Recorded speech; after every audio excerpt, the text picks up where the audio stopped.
Dynamites come in small packages. In this video it came in a Hyundai badge. Mara when I won't see it because you are brainwashed to think it's only VW that makes nice cars. Some of you were commenting on my DM saying that this car is very slow. Well, let me tell you something. No one said it's fast. Either way, stay tuned on the video to find out more about this car.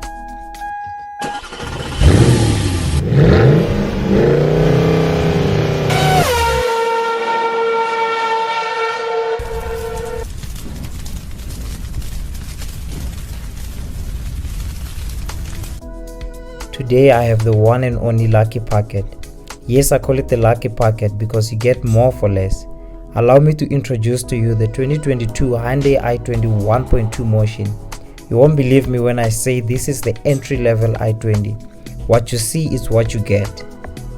Once again, this is the Hyundai i20 motion 2022 model with a 1.2 liter engine, 61 kilowatts and 150 newton meters of torque. It's a 5-speed manual transmission. It starts from 275,000. It comes in various derivatives. We have the 1.2 liter motion and the 1.2 liter fluid. Let me break it down for you. I will make an example with your Polos because you love them so much. As you know, we have the Trendline as an entry level in VW. Hyundai has the motion. The second level we have the Comfort line in VW and the fluid in a Hyundai segment. The differences between the motion and the fluid is the price. The 1.2 liter motion is 275,000 and the 1.2 liter fluid is 290,000. Number 2, the motion comes in wheel caps and the fluid comes in 16-inch alloys, but the owner of this car just optioned for the rims as an extra. The daytime running light, digital driver speed, Apple CarPlay, multifunctioning steering wheel, rear view camera, parking distance control, full electric windows. It comes standard in both the fluid and the motion, but VW drivers you're not gonna understand because you are used to buying every feature in your car. Number 3, the fluid comes with a wireless charging pad and a blue ambient lighting, which is cool, but I feel like you can learn to live without if you choose to go for the motion. Enough about VW. They're getting too much attention in this video and they are not even sponsoring it. And today we are focusing on this lucky packet in front of us. The Apple CarPlay, I like it so much because it's wireless. There's not going to be any cords flying around disturbing you when you are shifting your gears. There's going to be zero disturbance. You're just going to shift your gears very nicely. Shout out to Hyundai for doing that. And what I like more about this car is the driver speed. It allows you to view like a lot of information such as your fuel economy, your average fuel consumption, and accumulated drive information, the trip and the service interval. I like that because it will always remind you you're not gonna miss your service. Honestly speaking, I'm tired because there's just a lot to say about this car in front of us.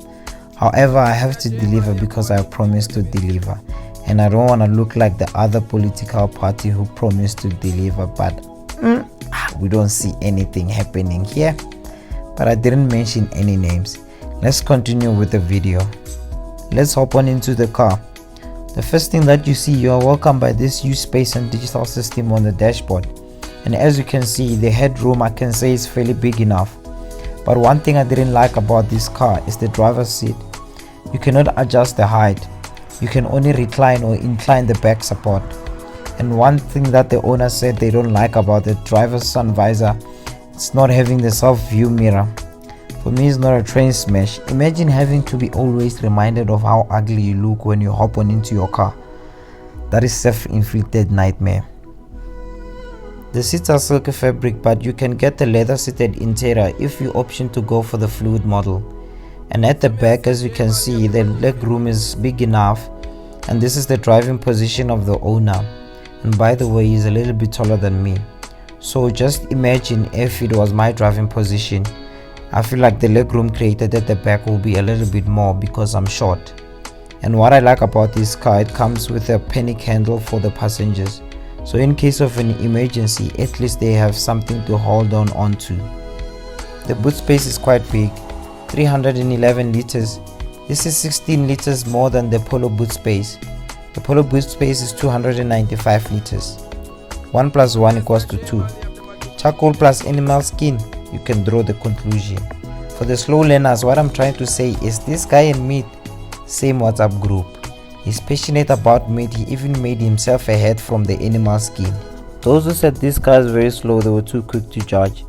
There's two more derivatives of the i20. You can also get the Motion 1.4 liter, which has a 73 kilowatts and 133 newton meters of torque. The 6-speed automatic transmission going for 305,900 rand. You can also go for the N-line package. This is a TGDI. It's a 1.0 liter turbo petrol, 90 kilowatts and 172 newton meters of torque. It's a 6-speed manual transmission going for 330,000. You can get it in fluid auto or fluid manual transmission. At some point I thought maybe the fuel economy of this car is like ANC, but I've realized it only has a 37 liter petrol tank, which is smaller than that of a Polo Vivo. It is 45 liters, and we've once traveled the same distance with my car, the Polo Vivo 1.6. My full tank, it can get me home, but then with this car we had to refill along the way.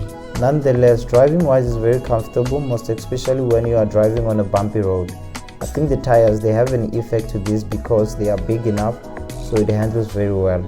On the fuel economy, I want to give it another chance because I feel like that day it was because we were speeding, averaging around 150 to 160 kilometers per hour, so that has an effect to the fuel economy. Now let's jump straight to the ownership economy. How much does it cost living with a Hyundai i20 1.2 Motion?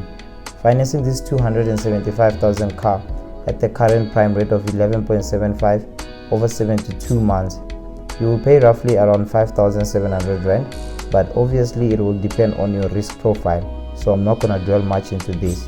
The owner pays 2,500 rand per month on insurance because his license was a week old when he bought his car, so I feel like that is why the insurance was a little bit high.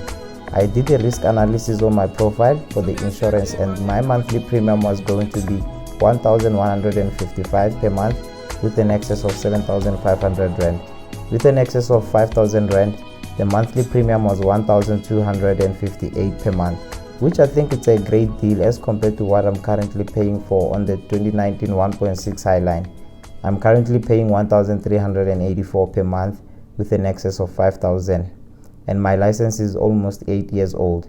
I just want you to understand that the figures depend on a lot of metrics and risk profile. It's not a one-size-fits-all. If you made it to this point, that means you enjoy watching my videos.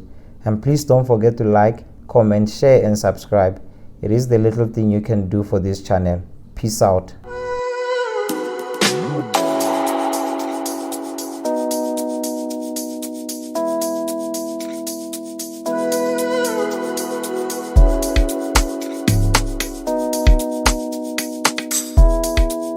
So me I say J Mali of the